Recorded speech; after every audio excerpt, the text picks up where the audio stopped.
Now that we're done with the cases, it's time to move on and start to actually assemble the lights.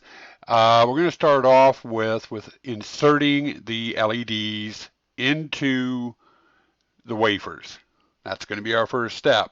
For this one, I'm inserting the LEDs one by one through each of the holes on the wafer, and then using a small screwdriver to push them all the way into the wafer so they don't pop out or fall out.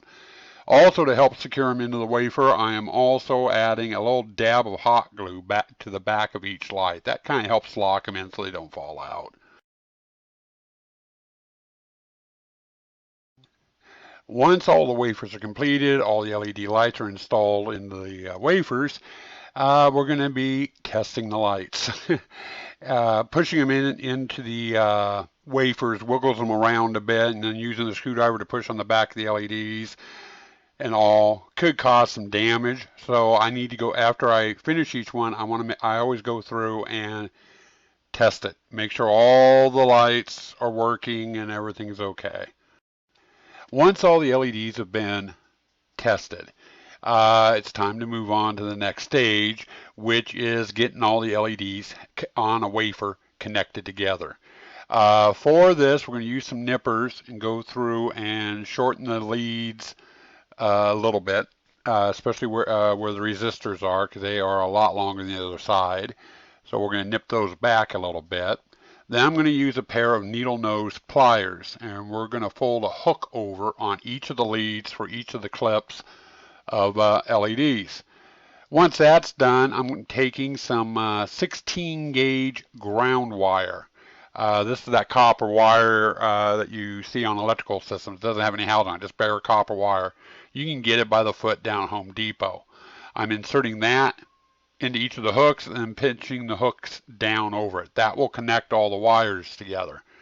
Then it's a simple matter of taking a little dab of solder and soldering the hooks to the copper wire so the copper wire doesn't move around and fall out. Now that we've got the copper wire installed on the boards, it's time to test the boards again. And we will be testing the boards after each stage to make sure everything's working okay. But for this, for testing, it's just real easy. I'm running my power line, and I'm just touching the wires to the copper wire. And I'm doing it on both sides of the board just for safety's sake, in case something's wonky with the board.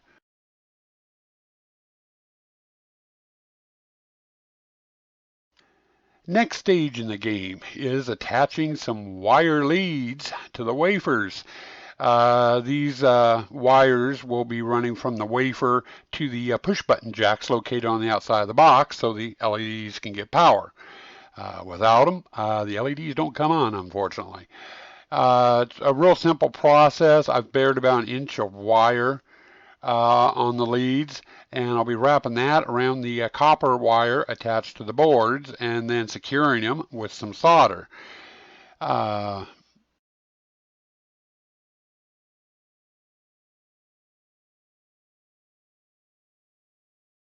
Well, this next stage should be real easy to figure out. Now that we have all the leads attached to the copper wires, we've got to, can anybody say it? Test the boards yet again. Here we go.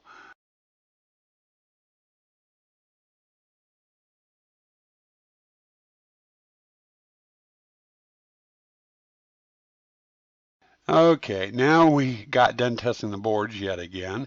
We're moving on to a safety item. I'm going to be attaching some baffles to the board. Basically, what I'm calling baffles is a little piece of poster board, actually, that I will be hot gluing down in between all the wires, so if the lights ever get bounced around, dropped, or whatever, or shaken hard enough, the wires don't come into contact with each other and short out, blowing up the floodlight. So just basically kind of a safety precaution.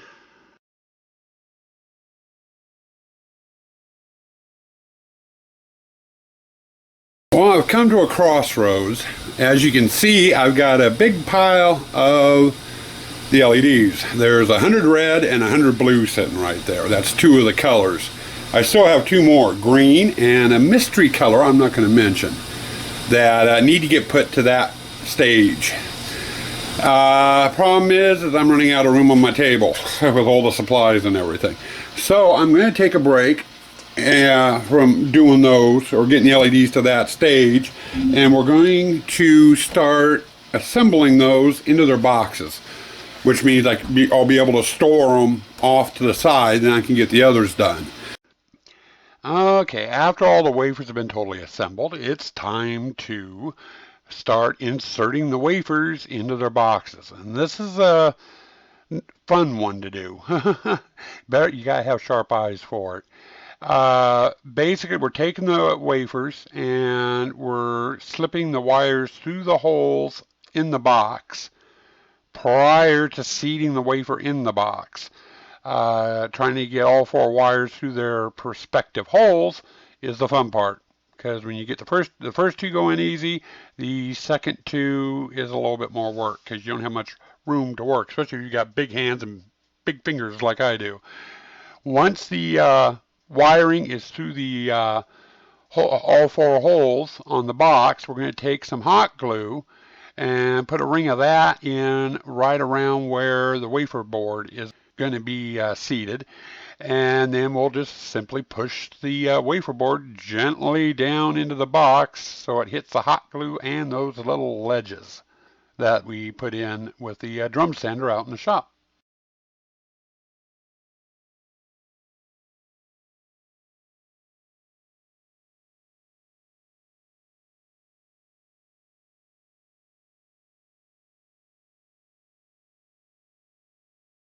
Just like that. And once the wafer board is seated in the box and pushed down all the way, I'm going to take a razor blade and cut off the extra reflector I put in there. I always cut the reflectors a little bit bigger than needed, so I make sure I have enough. And there's a little bit sticking out the top of the box, and we need to trim that off. Now that the wafers are installed into the boxes, it's time to attach the push button stereo jacks. On the back of the stereo jacks, there's two metal prongs sticking out. Each one of the metal prongs has a hole in it. And we need to match up our colored wires. We have red for positive and black for negative, and the stereo jacks have a red and black button. I'm simply going to be inserting the wire through that little hole on the back of the push button, cranking it over, and then hitting it with a dab of solder to hold it into place.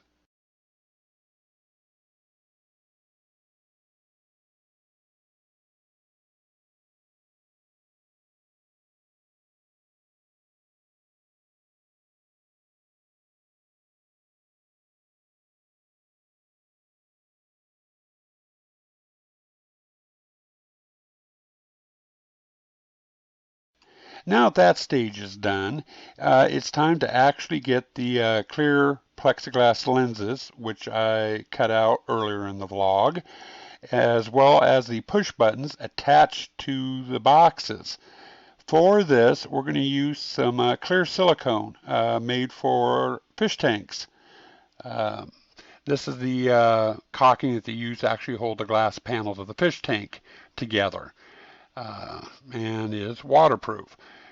Basically, I'm going to be smearing some of this caulking on the back of both the buttons and to the rim of the box, and then pressing both the buttons and the clear lens, plexiglass lens, to the box and holding them into place with some masking tape until they dry. It takes just a little bit over 24 hours for this stuff to dry, so it's not a really quick step. There is some drying time involved with it.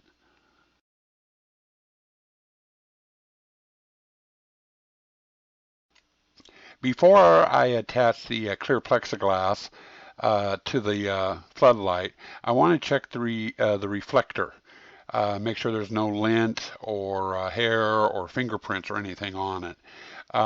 Once the lens gets siliconed on, I have no way of cleaning that reflector. So I'm going over it now with a clean rag with a bit of Windex on it, and just kind of wiping that reflector down a little bit to try to get it as clean as I can before applying the plexiglass.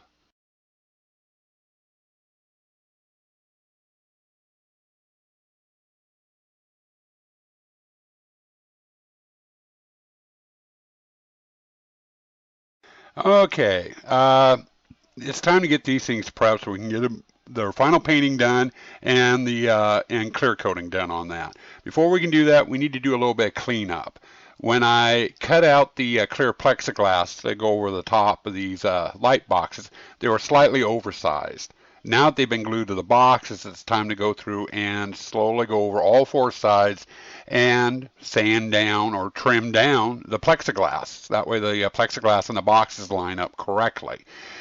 Uh, which is what you're seeing me do here. I'm using my 6-inch disc sander for that.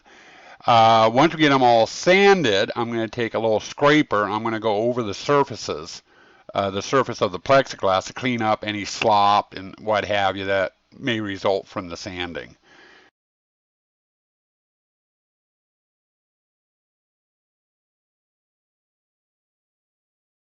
Now that the final sanding or final trimming on the boxes is finished, I've got two quick steps I need to do. Uh, First off, the clear plexiglass, I need to tape it off. I do not want to get any paint or clear coat on the plexiglass lens at all. So we're going to tape it off. Also, as a result of sanding it, there's a dust, from sanding all over the box. And if I spray paint the boxes in that condition, the paint is not going to stick very well. So I'm going to need to go through and wipe down each of the boxes really good as well. So I'll be doing that in this step as well. Next step is going to be spraying a second coat of black paint on the boxes, and then once that dries, I need to clear coat them. It's about a 2-day process. I spray them, let them dry for a day, clear coat them, let them dry for a day. And I'm not going to show that because I don't want to get paint clear coat on my camera. So you're just going to have to assume it got done. And they'll look a lot different once they're painted.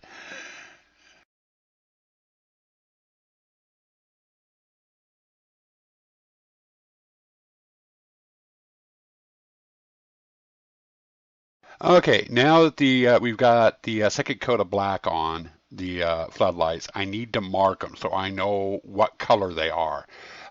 From looking to one box to the other when they're not turned on, it's physically impossible to tell what color of flood they are. So I'm taking a silver Sharpie and I'm simply marking an R for red or a G for green, B for blue, or in this case, these are flickering yellows. I'm marking a FY on the back of the box. Then I'll go through and I'll clear coat it, so the marked, clear coat the boxes, and that will help seal the Sharpie color on the boxes.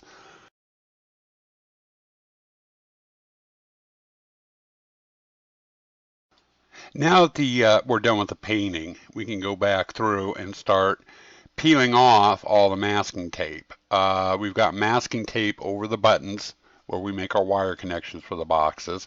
Plus, we've got masking tape on the clear plexiglass lens.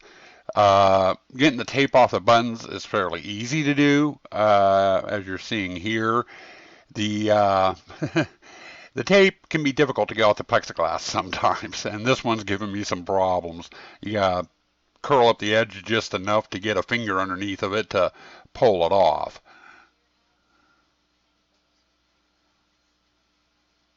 But once you do get a corner loose, it does come off fairly easy. Sometimes it will come off in one sheet, sometimes it will rip coming off, as in this case. And it's just a matter of going through, and nitpicking it all off. You want all the tape off.